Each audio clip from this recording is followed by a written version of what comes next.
It's a pleasure to be here and back among friends at the Peterson Institute. I'd like to thank Fred and the Institute for supporting this work and the Ford Foundation for its generous financial support. I bet we are the only project you financed that ended up with a 500-page book. But hopefully that's not our only distinction. Thank you, everybody, for coming and for braving the weather. I did reflect that in these troubled economic times, a free lunch is probably more valuable than it used to be, but it's great that you could come. I'm going to make a few introductory remarks about some of the conclusions we draw in this book, and then turn over to Jacob, who will make a more formal presentation of the findings. We organized the book around a series of challenges facing pensions, public pensions around the world, and indeed broadened that to look at private pensions. When we were initially commissioned to do this study, Ford was particularly interested in individual accounts. It's been actually a few years since that was commissioned, and at that time there was a lot of interest in individual accounts which were being proposed actually as a replacement or as an increment, a gradual replacement for the existing Social Security system. When that proposal sort of ran into rough political waters, we decided to broaden the study out and look more generally at what one could learn from other countries that would provide useful lessons for U.S., both the public pension and the private pensions. One of the main conclusions, and I think perhaps the most important one in a way, is that compared to the pension plans in other countries, notably those in Europe, the U.S. Social Security system has some very substantial virtues.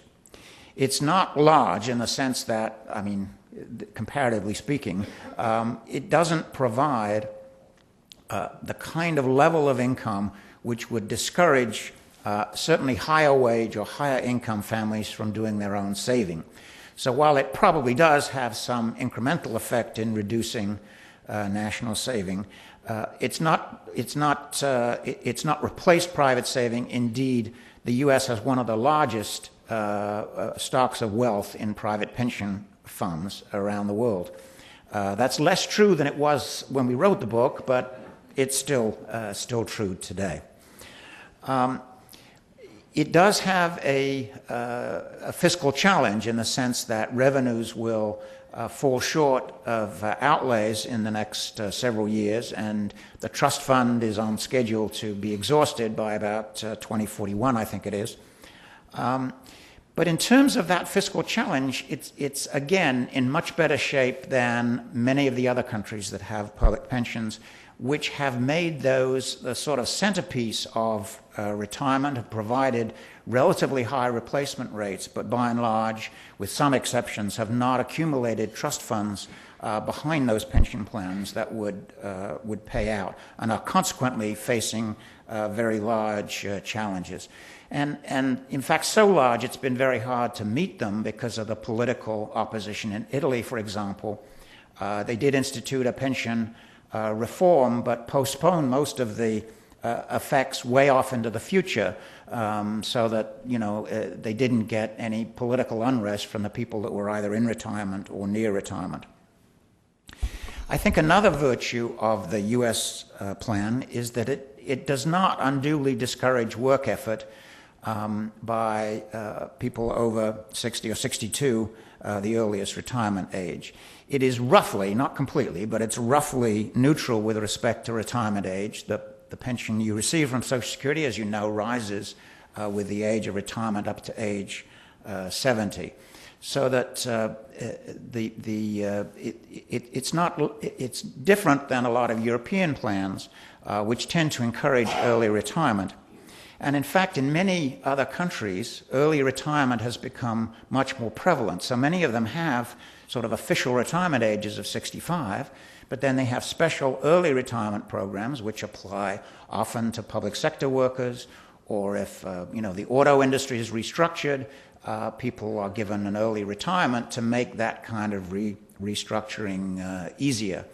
So the age of retirement, average age of retirement in the U.S. tends to be higher than Europe, as Jacob will show in one of his charts. And one of the important reasons for that is the way the public pension program is structured. Because one of the most striking findings as we looked across countries is that the labor supply decisions of workers near or around the retirement age is quite sensitive to the provisions of retirement programs. Now, you know, for economists, that's sort of no big deal. We expect people to respond to incentives, but sometimes it's hard to actually identify those responses.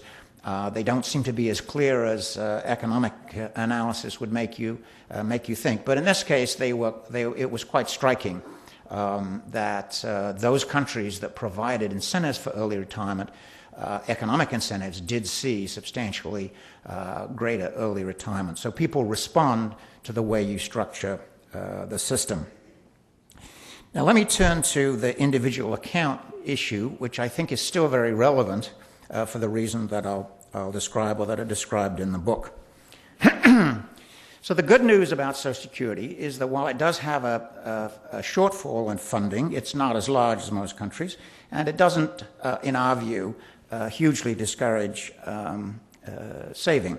The bad news is that it's not very redistributive. It is somewhat redistributive, but typically people find that if they look at Social Security, it's only by including disability programs and programs for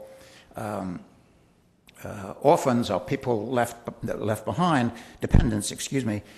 It's only by including those programs that you find the system as a whole is particularly redistributive. The retirement part of it is not very distributive, and we know that there is a group, elderly widows, that end up with fairly high rates of poverty.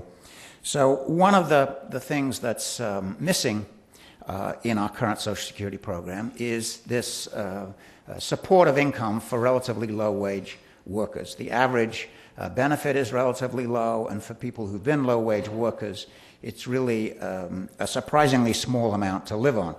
And if we take account of the fact that healthcare costs, Fred was just at the table bemoaning the fact that an easy test for heart problems at $400 is not covered by insurance, I think we're going to see a lot more examples of treatments like that may not be covered, particularly by Medicare, because the budget constraints of Medicare are exploding. And so it's quite likely, I think, that the elderly will end up having to pay more of their own healthcare costs in retirement than they have up till now. Either that, or we're going to see massive increases in taxes for Medicare. So the amount that they have to live on now from Social Security is probably not going to cover that extra cost. So on that basis, we propose in the book that there be an add-on individual account program, that people are automatically enrolled, taking advantage of this nudge phenomenon of behavioral economics, that if you put people into a program and they have to opt out, then they're more likely to stay in that program, that people would be automatically enrolled in a individual retirement account, and there would be some matching contribution unless the employer were already paying into a contributory pension plan.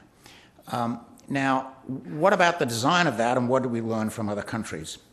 Well, despite the bad press that the Bush proposal on individual accounts got, in our judgment, looking at other countries, it was actually pretty well designed in the sense that it avoided some of the pitfalls that other countries had experienced in the growing pains of trying to introduce individual accounts.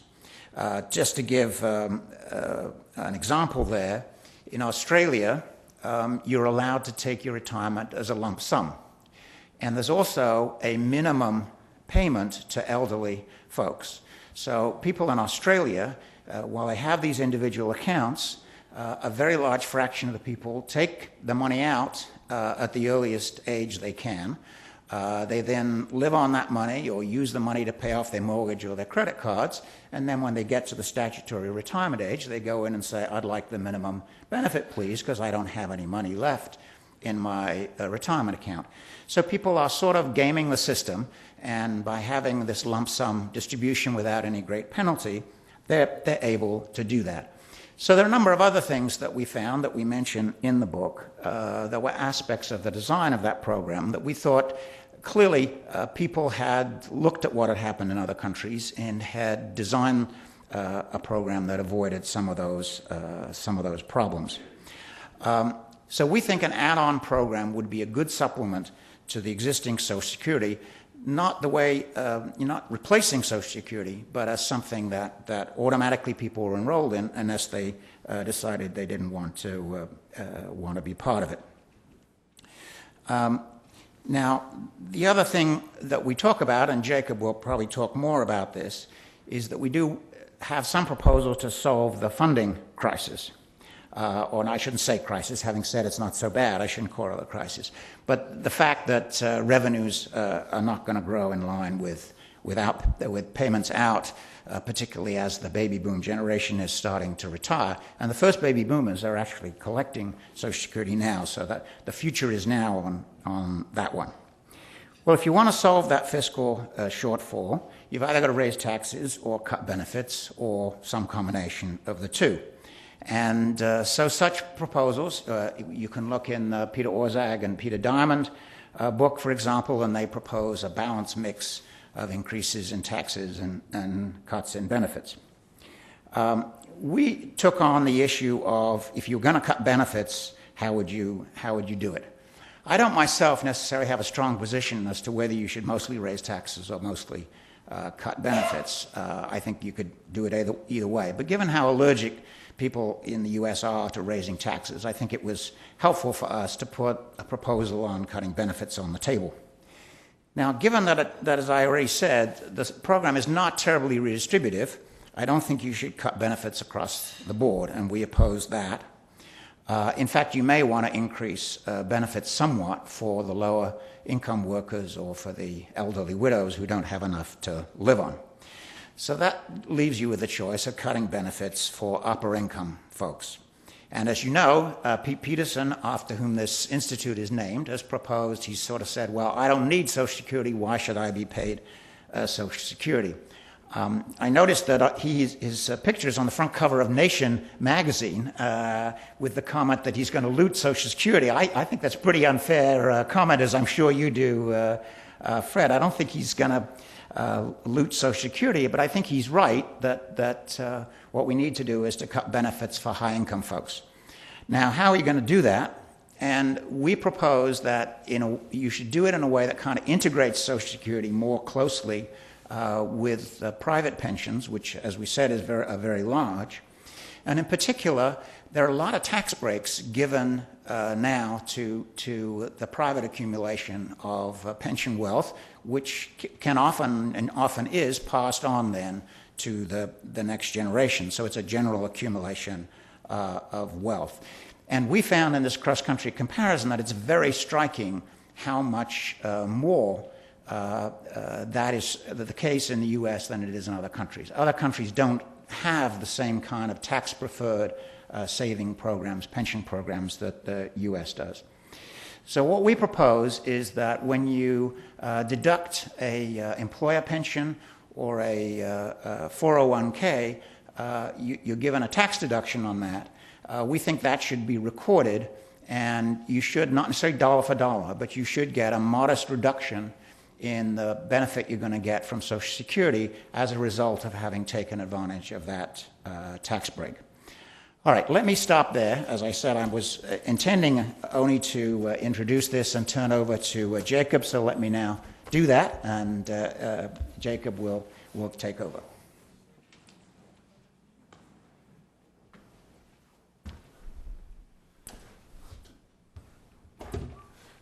Thank you, Martin. And let me also start by thanking Fred and the Ford Foundation for their support for this project. I'd also like to thank numerous RAs that worked over the project for a number of years. In particular, I'd also like to thank our peer reviewers, some who are in the room, the members from the OECD staff in Paris that were very helpful with data and review, the members of our study group as well, and particularly our own publications department, whom I can assume you could well imagine having a 500-page manuscript, which I should note was trimmed by about 150 pages before final publication, that they had shown us a remarkable degree of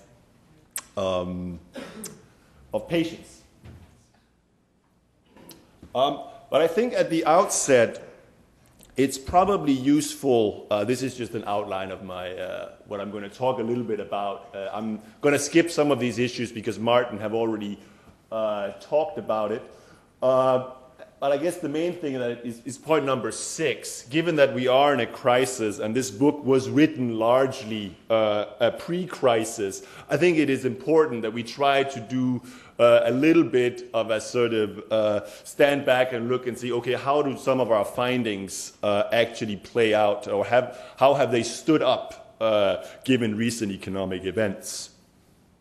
But I thought I would start out by just talking a little bit about the scope and the methodology of the book, because it's basically a book that looks at lessons of other countries, but not just all other countries. We try to obviously look at relatively light units, meaning countries that have the same challenges in the form of aging populations as therefore also the associated fiscal issues. And that basically means that it is largely a book concentrated about the OECD. More importantly, I think we need to consider what our methodology, what kind of product our methodology actually will end up with, because basically what we have done is we've asked, looking at other countries, what have worked. And once what you do there, the outcome or the results of such a research methodology, we feel cannot be a very detailed plan for how to solve, for instance, Social Security, like Martin mentioned, the Diamond-Orszag plan, which is of course a very precise and model-based estimates. But what we feel instead we can provide are sort of the broad directions in which we feel that a successful Social Security reform should take. And then what we also try to do is our methodology has also been, we've tried to avoid what we call sort of silo thinking, which means that when you think about solving Social Security, you don't want to just look at Social Security as a silo. You want to have a more holistic approach.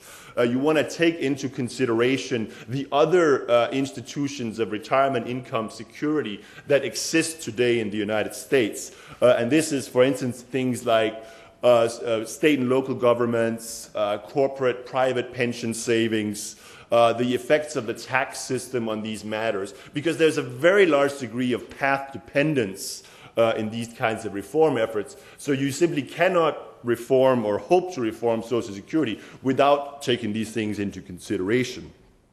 I think I'm going to skip most of this because Martin has already touched upon it, but by and large, it is our main conclusion that the Social Security system is fundamentally a sound design, and that therefore very significant sort of basic reform of Social Security is actually not warranted. It's relatively modest in scope, and therefore it leaves ample room for private savings. And another thing is that it's actually it's relatively compared to other countries, it's not particularly redistributive.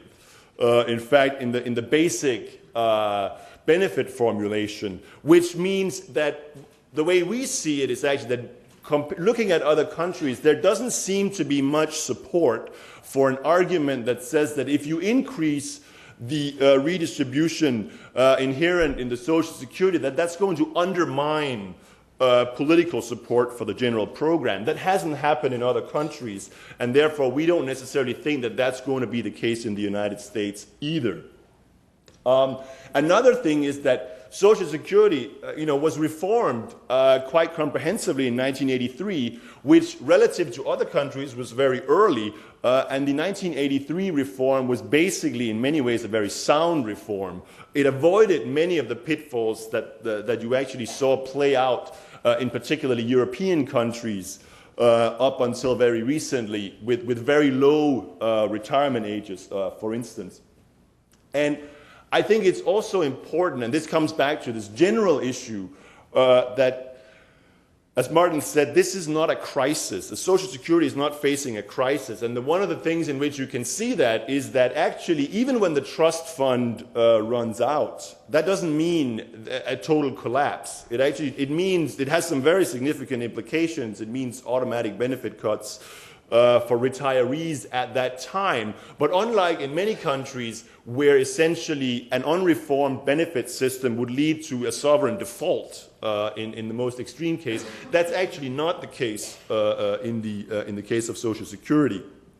But of course, as I said, if it goes on unreformed, come 2041 and no more trust fund, I mean, we are going to have very significant political problems, old age, poverty, etc.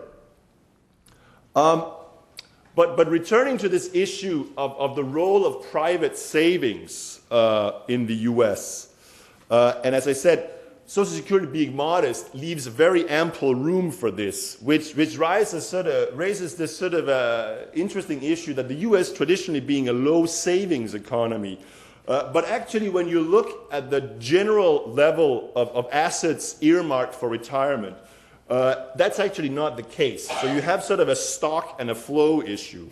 Clearly, in a flow sense, right now the U.S. is a very low-saving economy, but in the stock sense of the word, as this chart will shows you, admittedly, as Martin says, this is pre-crisis data, so it'll be generally less. Right now, it won't be 36% right now, but still the case remains that on a relative sense, the U.S. has a large stock of savings because it essentially always have had this incentive to build up private savings next to Social Security, whereas other countries have only started to pre-fund assets in a much more recent time period, which basically means to some degree that there is a significant distribution issue in terms of how are the benefits of all these savings distributed.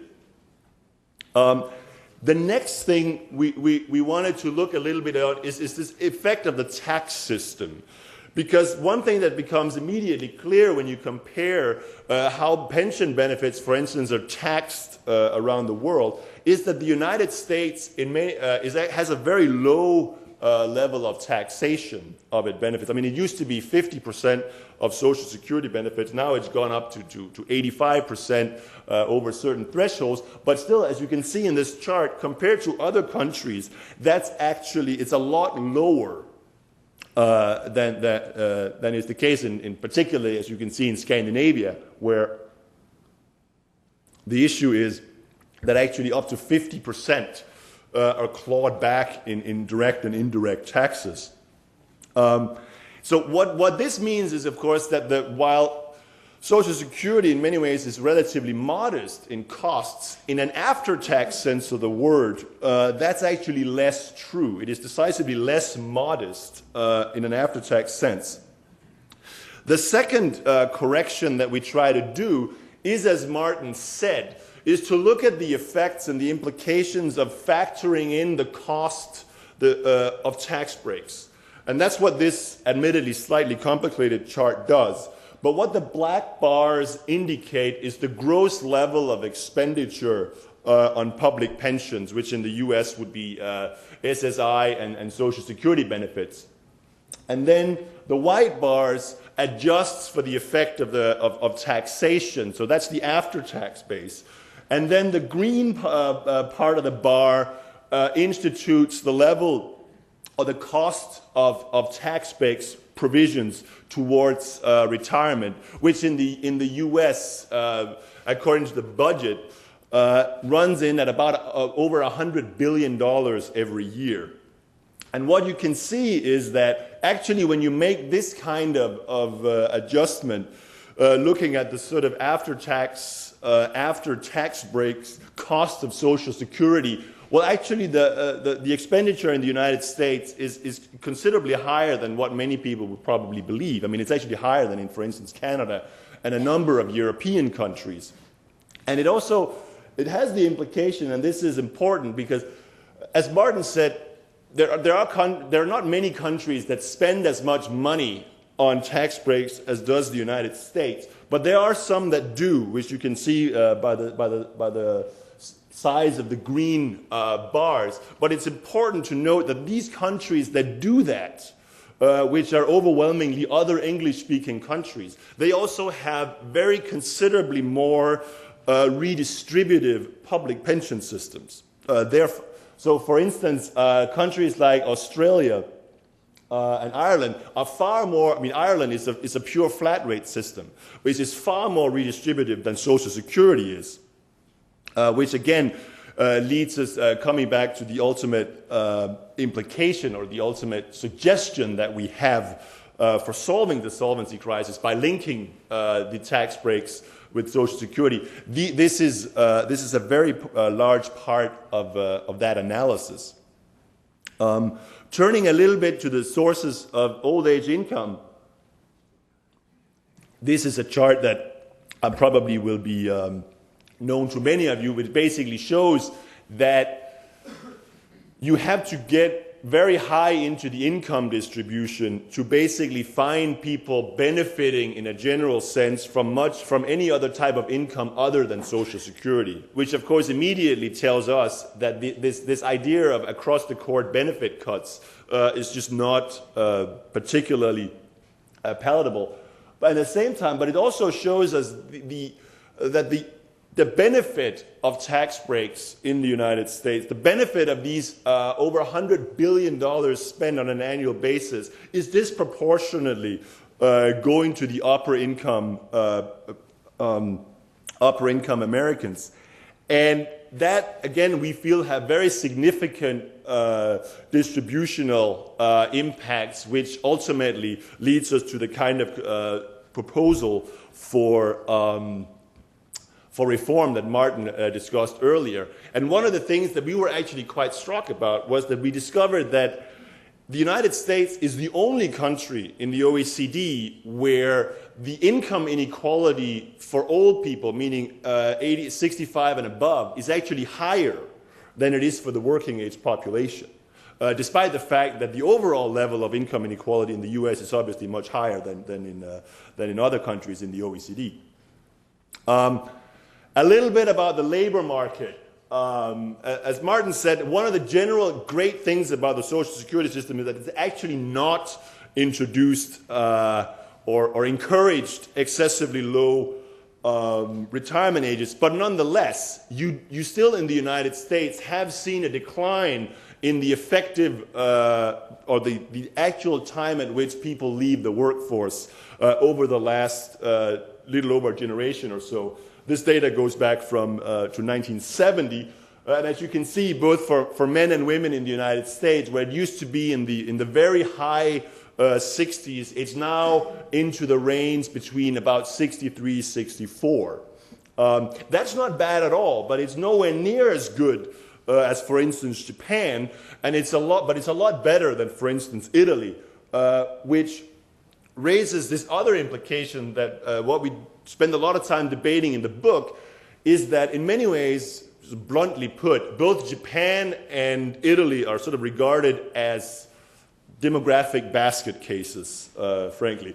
But because of that, there's over a decade difference in the two countries' effective retirement ages today, which is obviously something that has very, very large implications for the overall outlook for either country. But the bottom line still for us remains that you've seen a decline in the effective retirement age, while of course you've had this other issue going on not just in the United States but everywhere, which is that the increase in life expectancies has continued to go up. So which means that the time you spend in retirement has in fact increased quite dramatically over the last 30 to 35 years. Not just in the United States, but also elsewhere. And what this chart basically does is that it breaks down the increase the total level, or the total height of the bar is the total increase in years in retirement from 1970 to 2004, and then broken down to how much of that in different countries are from the decline in retirement age, and how much of it comes from from increases in life expectancy. And what you can see is that in the case of the U.S., this is for men, and in the case of the U.S., the total increase is about 6 years, which is the kind of finding that leads us to suggest that one of the ways that you should address the underfunding issue of Social Security is that you should directly link life expectancies to retirement ages after 2027, which means that you should do additional life expectancy linkages even after it reaches 67 by the end of the predetermined rises legislated in the 1983 reform. And this is the kind of finding that leads us to that conclusion. Now I'm going to go quite more rapidly and also go to this issue of what is the impact of the crisis. But the first, and that means that I'm going to concentrate on corporate pensions, private pensions, and state and local government pensions. But it's important to note that when you start talking about these issues that we saw earlier in the sources of income chart, this is not an old age poverty issue, really, because the vast majority of really poor elderly in America, they don't have access to these types of pensions at all. That just, I think, is an important issue to keep in mind. Very briefly, the impact has been pretty significant. Some estimates say, there was an early estimate by Peter Orszag in October that said over $1 trillion. The OECD came out with one using December data, which said over $2 trillion, or a 25% overall decline in assets in the United States. So, as I said, how does that impact our findings? Well, by and large, I think they hold up pretty well. They certainly strengthen our case, we feel, for not changing the overall structure of Social Security. It also, I think, it impacts corporate pensions. We feel that we state in the book that they're actually in pretty good shape by the time of the latest available data, which was 2006, 2007. And we still feel that that's generally true. It's certainly a lot less true than what was the case when the book was written. But the real issue, and what we also point out in the book, in terms of these non-Social Security pensions in the U.S., the real problem is actually going to be found among state and local government funds. Then just a brief comment, because I thought it was useful to keep in mind on a day when Detroit is being, a GM or Chrysler are being restructured, that actually one of the things that we also discover in this book is that there are other, or basically, as I say here, corporate pension liabilities are not a competitive relative disadvantage for U.S. companies. Because as you can see in this chart, which is a new one that I borrowed from a recent OECD publication, basically the level of liabilities in other countries, among them the U.S.'s principal competitors, is actually at least as large as is the case in the United States. So if you want to talk about a competitive disadvantage from the social safety net in the United States, it is healthcare. It is not in the case of pensions. This one I think I'm going to skip in the interest of time, but it just basically indicates that private pensions are generally far more volatile in the United States than in other countries. And the reason for that, of course, is that, as you can see in this chart, the share of equities in pension plans in the U.S. have gone up quite dramatically in recent years, whereas in a number of most other countries, in fact, they have gone down. And that leads to basically this issue of, that's of course very good when the stock market goes up, but it's very bad in a bear market. And maybe we can talk a little bit more if people want to talk about doing the Q&A. But basically what we've seen in the last 6 months or so is quite intense lobbying to basically try to get out of some of the easing of the funding requirements by corporations, which is entirely predictable when you think about how these assets are actually allocated. Briefly on state and local, compared to the private sector, they're generally far more generous. There's been very little cost control. And this is indicated by this chart, where basically you can see that the cost of defined benefit provision in state and local governments has continued to rise and is considerably higher. And this is for a group, a part of the economy that has a much older workforce than the rest of the economy. And it also is a group that is basically going to be facing the same kind of transitions in the accounting system that was in our opinion, one of the main reasons for why the corporations have shifted so rapidly away from defined benefit to defined contribution.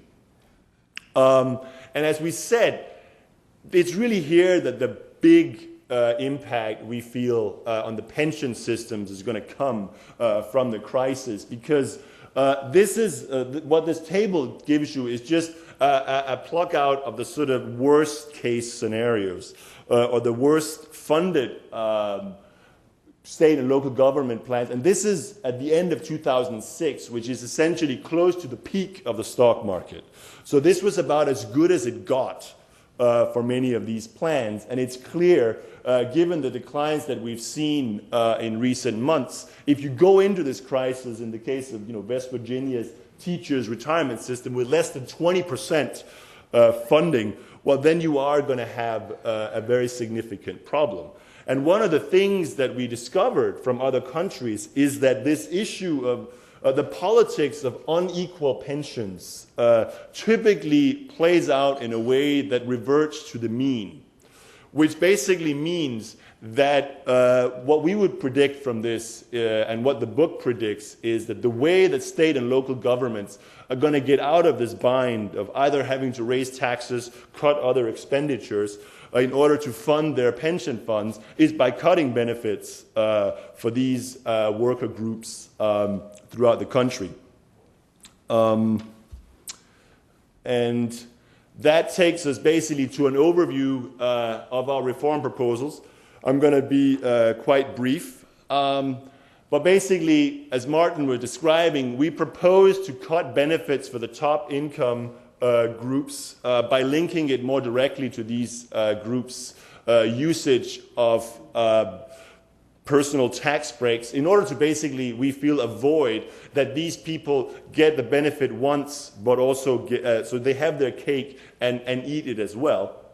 Then we propose linking additional life expectancy linkages.